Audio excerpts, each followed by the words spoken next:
Daily Health Tips Part 2. 1.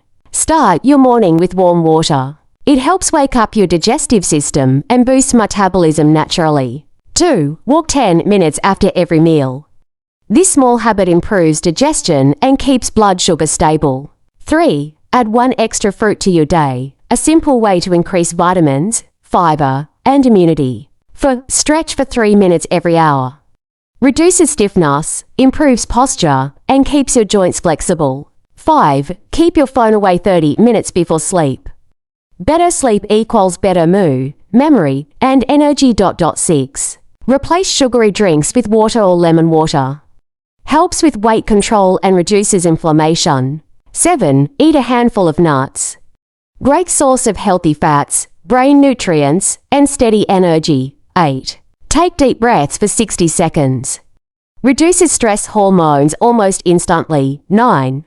Keep your plate 50% vegetables. More nutrients, fewer calories. Simple rule for healthy eating. 10. Get morning sun for 5 minutes. Boost vitamin D, mood, and circadian rhythm naturally. For more important health advice like this, make sure to subscribe to the channel.